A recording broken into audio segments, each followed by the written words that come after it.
একটু ধরেন জি আপু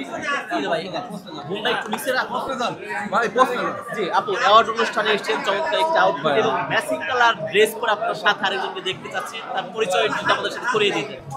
আমার মা এবং আজকে মাদার অফ জুয়েল হিসেবে উনি সম্মাননা পাচ্ছেন। তো আজকের অ্যাওয়ার্ড অনুষ্ঠানের আয়োজকদের বিশেষভাবে ধন্যবাদ জানাই যে সবসময় তো আমাদের আর্টিস্টদেরকেই ওনারা সম্মাননা জানান, বাট আজকে খুবই ভিন্ন ধর্মী একটি আয়োজন যে আমার মাকে তারা সম্মাননা জানাচ্ছেন।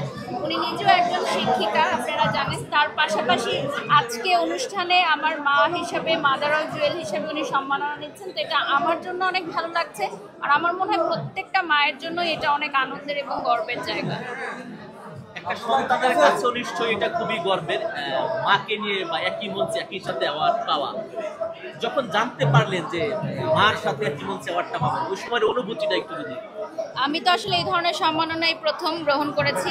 রিসেন্টলি আপনারা দেখেছেন তানজিন তিশা এবং তার মা মানে অন্য আরেকটা অনুষ্ঠানে এরকম একটা ক্যাটাগরিতে নিয়েছিলেন। তখন আমি মনে মনে ভাবছিলাম যে কোনো একদিন হয়তো আমারও এরকম সম্মাননা আসবে। তো তার বলে না যে আল্লাহ মনে মনে যেটা আপনি চান সেটাই হয়তো চলে আসে যদি একদম মন থেকে চান। তো তার এক সপ্তাহ পরেই আমি দেখলাম যে এরকম একটি সম্মাননা আমার জন্য আসলো, এবং বিশেষভাবে ধন্যবাদ জানাই আমি আয়োজক কর্তৃপক্ষদের যারা ইনফ্লুয়েন্স অ্যাওয়ার্ডটা আয়োজন করেছেন। আচ্ছা আন্টির কাছে জানতে চাই এই যে মেয়ের হাত ধরে একই মঞ্চে অ্যাওয়ার্ড পাবে আপনার অনুভূতিটা আসলে কেমন? আজকে তো খুবই ভালো লাগছে, I am very proud of her. কিন্তু যারা আয়োজন করেছেন তাদেরকে অসংখ্য ধন্যবাদ দিতে চাই। আসলে এই ইন্সপিরেশনগুলো যেমন ওকে এগিয়ে নিয়ে যায়, মা হিসাবে কিন্তু আমাদের জন্য অনেকখানি ভালো লাগার, অনেকটা বলা যায় যে স্বীকৃতির মতো। ভালো লাগছে।